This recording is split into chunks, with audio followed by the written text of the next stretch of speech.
సాధికారతలో భారతదేశం ఏమీ సాధించలేదు అని చెప్పడం సత్యదూరం అవుతుంది.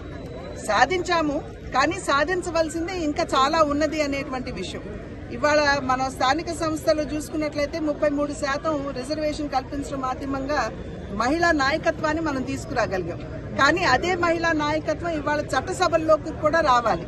కనుక నరేంద్ర మోడీ గారు నారీ శక్తి అధినియం అనేటువంటి ఒక చట్టంతో ఇవాళ అసెంబ్లీస్ లో అదేవిధంగా పార్లమెంట్ లో సైతం 33% రిజర్వేషన్లు మహిళలకు కల్పించాలి అని చెప్పి నిర్ణయం చేయడం జరిగింది.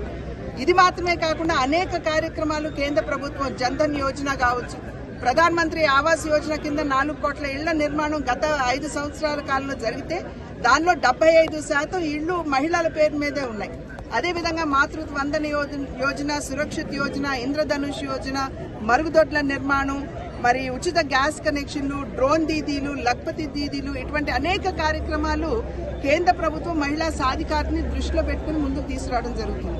కనుక దేశంలో ఉన్నటువంటి మహిళలందరికీ నేను చేసేటువంటి విజ్ఞప్తి, ప్రభుత్వం ఇచ్చేటువంటి అవకాశాలు ఖచ్చితంగా మనం అందరం కూడా అందిపుచ్చుకుంటూ ముందుకు వెళ్ళాలి.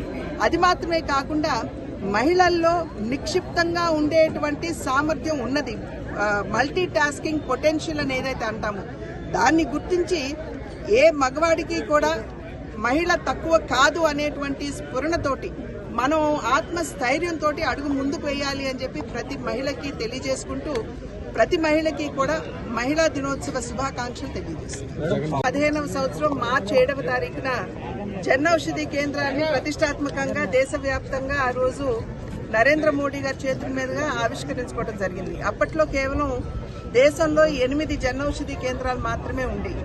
కానీ ఇవాళ సంఖ్య చూసుకున్నట్లయితే 15,000 దేశవ్యాప్తంగా జన్ ఔషధి కేంద్రాలు ఉన్నాయి.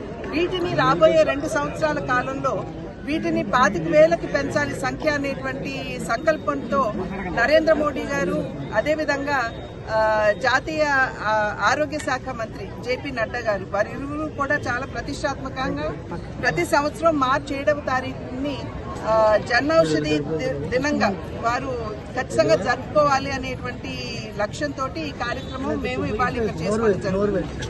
ఇవాళ ఏమిటంటే జన్ ఔషధి కేంద్రాల్లో ఇటువంటి కార్యక్రమం కనుక మనం జరుపుకోపోయినట్లయితే ప్రజలకి దాని యొక్క ప్రయోజనం ఏమిటి అనేటువంటి అంశం మీద వాళ్ళకి అవగాహన ఉండదు అనేటువంటి భావనతోటి ప్రతి జిల్లాలో కూడా ఉండేటువంటి ఆరోగ్య శాఖకు సంబంధించినటువంటి ఆఫీసర్స్తో పాటు ప్రజాప్రతినిధులు కూడా ప్రతిష్టాత్మకంగా ఈ కార్యక్రమంలో పాల్గొనాలి అని చెప్పి పైనుండి మాకు వచ్చినటువంటి ఆదేశం.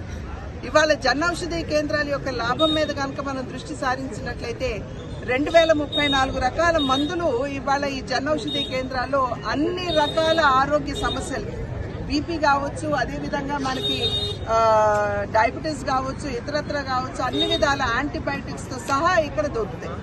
అయితే ఇక్కడ దొరికేటువంటి మందులు ఏవైతే ఉన్నాయో బయట ఇవే మందులు కనుక మనం కొనుగోలు చేసినట్లయితే 100 రూపాయలు ఉండేటువంటి టాబ్లెట్ జన్ ఔషధి కేంద్రాలు 50 రూపాయలకి లేదా 20 రూపాయలకి దొరికేటువంటి పరిస్థితి ఉన్నది. ఎందుకంటే జెనరిక్ మెడిసిన్ అని ఏదైతే మనం అంటామో, అంటే మన భారతదేశంలో తయారయ్యేటువంటి మందులు ఇతర పెద్ద పెద్ద కంపెనీ మల్టీనేషనల్ కంపెనీస్ కోసం వారికి జాబ్ వర్క్ చేస్తారు. అంటే ఒక మల్టీనేషనల్ కంపెనీ ఒక మందు కనుగొన్నట్లయితే వాటిని తయారు చేయడానికి మన దేశంలో ఉన్నటువంటి పారిశ్రామికవేత్తలకి వారికి ఇస్తారు. ఒక 20-25 సంవత్సరాల పాటు ఏ కంపెనీ అయితే దీన్ని కనుగొంటుందో వారికి సంపూర్ణమైనటువంటి పేటెంట్ ఉంటుంది. కానీ ఆ 20-25 సంవత్సరాలు అయిపోయిన తర్వాత అదే మందుని అదే కాన్స్టిట్యూషన్లో ఇక్కడ మన మార్కెట్లో మన పేరుతో అమ్ముకునేటువంటి వెసులుబాటు మనకుంది. కనుక ఆ వెసులుబాటుని ఇవాళ కేంద్ర ప్రభుత్వం అవకాశంగా తీసుకుని దాన్ని ఇవాళ జెనరిక్ మెడిసిన్స్ గా జన్ ఔషధి కేంద్రాలు విక్రయించడం జరుగుతుంది. ఇవాళ ఇందాక నేను ఇక్కడికి వచ్చినటువంటి 5-6 మంది లబ్ధిదారులతో కూడా నేను సంపాదించినటువంటి నేపథ్యం వారు కూడా తెలియజేసింది ఏమిటంటే, బీపీ మందు బయట వారు ఒక 120 రూపాయలకి ఒక స్ట్రిప్ కొన్నట్లయితే ఇవాళ అదే బీపీ మందు ఇక్కడ 12 రూపాయలకే స్ట్రిప్ కొంటున్నాము అని చెప్పి వారు తెలియజేశారు. అంటే ఎంత మేరకి వారికి సేవింగ్ అవుతుందో మనం అందరం కూడా గుర్తించాలి. ఈ గత 10 సంవత్సరాల కాలంలోనే దేశవ్యాప్తంగా అంచనా వేసినటువంటి అంచనాల ప్రకారం 30,000 కోట్ల రూపాయలు పేద ప్రజలకి భారం తగ్గింది అనేటువంటి విషయం నిర్బంధంగా మనకి తెలియవచ్చినటువంటి అంశం.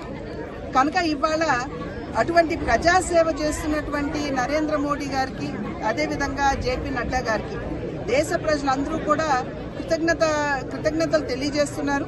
మరి ఇవాళ మార్చి 7 అయినటువంటి సందర్భంలో నేను కూడా ఇటువంటి ఒక చక్కటి ప్రజాహిత కార్యక్రమంలో పాల్గొనడం అనేది నా అదృష్టంగా భావిస్తూ, మరి జన్ ఔషధి కేంద్రాలు కేవలం మందులు విక్రయించడం మాత్రమే కాదు, మన దేశంలో ఉన్నటువంటి యువతకి సైతం ఉపాధి అవకాశాలు అందజేస్తుంది అనేటువంటి విషయాన్ని కూడా గమనిస్తూ, మరి ఈ కార్యక్రమాన్ని ఇంత విజయవంతం చేసినటువంటి ఇక్కడ ఉన్నటువంటి డిఎంఎన్హెచ్ఓ ఏడీ గారు, మరి ఆరోగ్య శాఖ ఆఫీసర్స్ అందరికీ, అదేవిధంగా ప్రజాప్రతినిధులకి, ప్రజలకి నా హృదయపూర్వక ధన్యవాదాలు తెలియజేస్తున్నాను.